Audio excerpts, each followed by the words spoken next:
Hello students, how are you. मैं आपकी favourite maths teacher कमल बोल रही हूँ। तो कल हमने 6.2 एक्सरसाइज ट्रायंगल्स के 6th क्वेश्चन तक सॉल्व किया था। तो आज हम एक्सरसाइज 6.2 के 7 क्वेश्चन से स्टार्ट करेंगे। आई होप कि आप लोगों ने अच्छी तरह से घर पे प्रैक्टिस की होगी और आप लोगों को कोई डाउट नहीं हो। तो देखते हैं अभी 7th क्वेश्चन में हमें क्या बोल रहे हैं। हम स्टेटमेंट देखते हैं। इसमें बोल रहे हैं कि using BPT prove that a line drawn through the midpoints of one side of triangle parallel to another side bisect the third side। अब देखो इसमें ये बोल रहे हैं कि line drawn through the mid point. तो हम सबसे पहले ट्रायंगल बना लेते हैं क्योंकि ट्रायंगल की बात कर रहे हैं। अब है a line drawn through the mid point of one side, मतलब वन साइड का हमने मिड पॉइंट ले लिया। सपोज कर लो डी है तो ये मिड पॉइंट बोल रहे हैं। तो D is mid point of, जो क्वेश्चन में लिखा है हमने उसी हिसाब से चलना है, मिड पॉइंट ऑफ AB। अब मिड पॉइंट में क्या होता है, इसका मतलब AD is equal to DB, बराबर बराबर इसमें मिड पॉइंट है। ठीक है, वन साइड का मिड पॉइंट है और यहाँ पे ये पैरेलल गिवन है हमें। ठीक है, E के ऊपर कट कर रहा है, DE जो है पैरेलल टू BC गिवन है, E के ऊपर कट कर रहा है। हमने क्या प्रूव क्या करना है कि E जो है वो मिड पॉइंट है, ये हमने प्रूव करना है। ठीक है, इसका मतलब AE मिड पॉइंट होने का मतलब क्या है, AE is equal to EC, ये हमने शो करना है। ठीक है, तो सबसे पहले तो हमें पैरेलल गिवन है। तो मैंने आपको बार बार बताया है, पिछली वीडियो में भी समझाया अच्छे से, कि जब भी पैरेलल गिवन हो तो हम उसमें क्या लगाते हैं, BPT, बेसिक प्रोपोर्शनैलिटी थ्योरम। तो हम क्या करेंगे, in triangle ABC DE is parallel to BC, ये हमें गिवन है, बाय बेसिक प्रोपोर्शनैलिटी थ्योरम। और जब भी आपने कोई थ्योरम लगानी है तो साथ में उसकी स्टेटमेंट लिखनी है, ये मैं हर बार आपको मेंशन करती हूँ। तो DE पैरेलल टू BC, तो इसकी रेशो हमने लेनी है इस थ्योरम के अकॉर्डिंग। रेशो क्या आएगी, AD upon DB is equal to AE upon EC। अब देखो AD और DB हमें इक्वल गिवन है because AD is equal to DB, तो ये दोनों कट जाएंगे। ठीक है, तो यहाँ पे 1 आ गया, इसको क्रॉस मल्टीप्लाई करो तो AE is equal to EC आ गया हमारा। तो यही हमने शो करना था। ये इक्वल होने का मतलब क्या है, E is mid point of AC, तो हेंस प्रूव्ड। जब भी प्रूव वाला क्वेश्चन होता है एंड में हेंस प्रूव लगाना आपने। नेक्स्ट 8 क्वेश्चन करेंगे हम। आई होप कि आप लोगों को क्लियर हो रहा है साथ साथ। नेक्स्ट में हमें क्वेश्चन में कहा है, using converse of BPT prove that line joining the mid points of any two sides of a triangle is. अब इसको बिल्कुल उल्टा दे दे, देखो ये एक ट्रायंगल है ABC। अब इसमें ये बोल रहे हैं कि मिड पॉइंट्स की लाइन ज्वाइनिंग, मतलब दोनों को मिड पॉइंट पहले से दिया है, ये दोनों की लाइन ज्वाइनिंग। तो यहाँ पे हमें D and E are mid points of AB and AC respectively. तो ये चीज हमें गिवन है। तो मिड पॉइंट का मीनिंग मैंने आपको पहले ही बताया, जो मिड पॉइंट होएगा लाइन का, इसका मतलब दो इक्वल पार्ट्स में डिवाइड करेगा, मतलब कि AD is equal to DB और AE is equal to EC, ये हमें गिवन हो गया। ठीक है, हमने प्रूव क्या करना है, टू प्रूव क्या है कि DE is parallel to BC। ठीक है, अब देखो अगर ये इक्वल है दोनों, ठीक है, ये पार्ट और ये पार्ट, तो अगर मैं इसकी रेशो लेती हूँ, AD is equal to DB है, अगर मैं इसको इधर ले आऊँ AD upon DB equal to 1 हो जाएगा। ठीक है, ऐसे ही AE is equal to EC है, तो इसको भी अगर मैं नीचे ले आऊँ तो ये भी इक्वल टू 1 हो गए। तो दोनों इक्वल टू 1 है, फ्रॉम 1 एंड 2। अगर एक भी साइड इक्वल होती है दूसरी साइड भी इक्वल होती है, from 1 and 2 AD upon DB is equal to AE upon EC, ये दोनों इक्वल शो हो गए। अब कन्वर्स ऑफ BPT क्या बोलती है, हमें थ्योरम लिखनी है, साथ में उसकी स्टेटमेंट लिखनी है। क्या बोलती है हमें कन्वर्स, कि अगर हमें रेशो इक्वल दी हो तो जिस पॉइंट्स पे हम रेशो लेते हैं वो लाइन इसके पैरेलल होती है। तो यहाँ से हमें क्या शो हो गया, DE is parallel to BC, यही हमने शो करना था, हेंस प्रूव्ड। ठीक है, 9th क्वेश्चन देखो। अब 9th क्वेश्चन में बोल रहे हैं कि ABCD is a trapezium. Trapezium का क्या होता है इसमें सिस्टम, ट्रेपेजियम का ये होता है कि एक साइड जो अपोजिट साइड है वो पैरेलल होगी और जो एक साइड जो ऑपोजिट साइड्स है वो नॉन पैरेलल होगी। ये ट्रेपेजियम की कंडीशन होती है। तो इसमें A B is parallel to C D हमें गिवन है। ये ट्रेपेजियम है, ये पैरेलल बनाई गई, नॉन पैरेलल। इस डायगोनल, अब ये बोल रहे हैं कि इन दोनों के जो डायगोनल्स हैं वो इंटरसेक्ट करते हैं एट ओ। आप साथ साथ अपनी एनसीईआरटी में से क्वेश्चन देख सकते हो।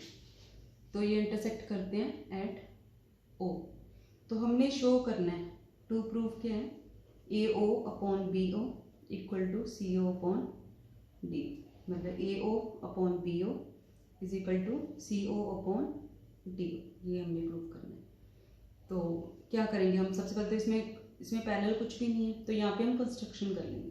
क्या कंस्ट्रक्शन करेंगे, यहाँ पे एक लाइन ड्रॉ करेंगे, कंस्ट्रक्शन और डॉटेड लाइन में ई ओ। तो हमने यहाँ पे क्या कंस्ट्रक्शन करी, E O is parallel to D C, E O is parallel to D C हमने ड्रॉ कर ली। ठीक है, इसको सी बोलते हैं और इसको बी बोलते हैं।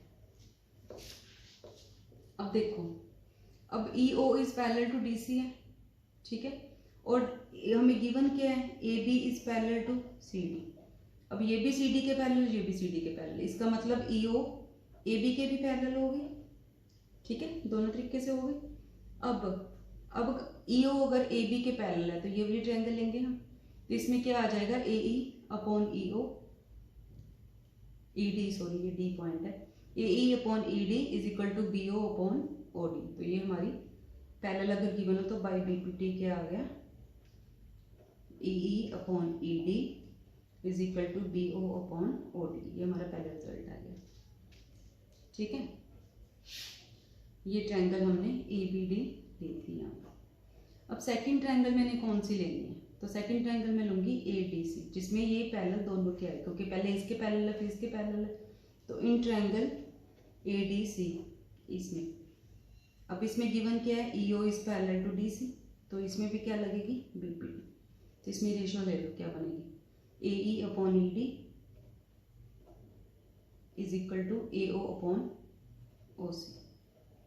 ठीक है, तो फ्रॉम 1 एंड 2 क्या आ जाएगा, ये दोनों सेम है तो ये दोनों भी आपस में सेम होंगे। फ्रॉम 1 एंड 2 क्या आ गया, A O upon O C is equal to B O upon O D. इनको क्रॉस मल्टीप्लाई कर लेंगे ऊपर नीचे, तो ये हमने शो करना था। ठीक है, हैंस प्रूव्ड।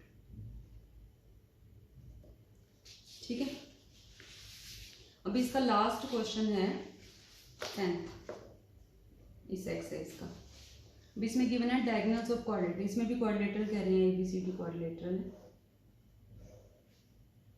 ए बी सी डी क्वाड्रिलेटरल है, और इसके जो डायगोनल्स हैं इंटरसेक्ट कर रहे हैं एट ओ। तो ये ओ के ऊपर इंटरसेक्ट कर रहे हैं। अब ये बोल रहे हैं कि ए ओ अपॉन बी ओ। अब जो हमने पहले प्रूव किया था पिछले क्वेश्चन में वो इसमें गिवन है, ये इसमें गिवन है रेशियो।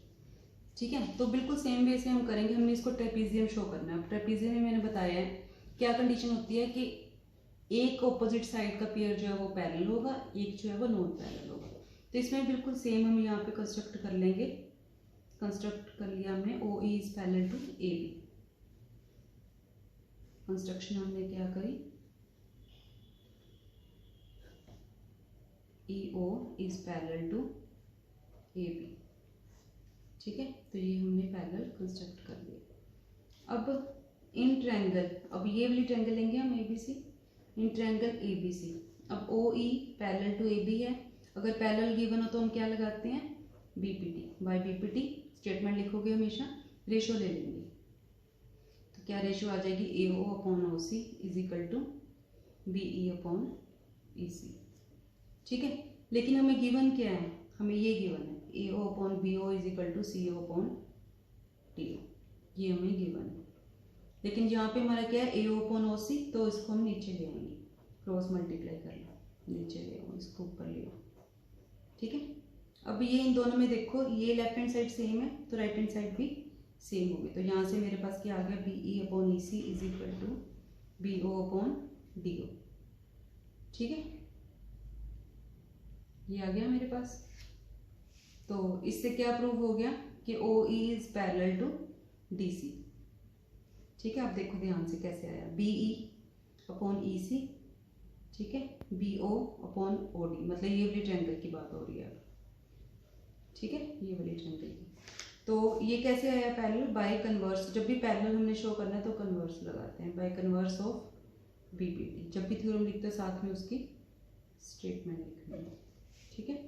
तो ये इसके पैरेलल आ गया। अब ओ ई जो है वो पैरेलल है ए बी के भी, पहले हमने लिया, ठीक है। फिर O E parallel to D C भी है, तो इसका मतलब ए बी और डी सी भी पैरेलल होंगे। अगर दो एक पेयर भी हमने पैरेलल शो कर दिया तो क्या आ जाएगा, A B C D is a trapezium, तो शो हो गया, हेंस प्रूव्ड। तो ये हमारी एक्सरसाइज कंप्लीट हो गई है। आई होप कि आप लोगों को अच्छे से समझ आ गई है। प्रैक्टिस करो घर पे सम्स को। अगर फिर भी आप लोगों को कोई डाउट आता है तो आप लोग मुझे कांटेक्ट कर सकते हो मेरे ईमेल आईडी kamal.khetarpal@redditmail.com पे। Best of luck, thank you.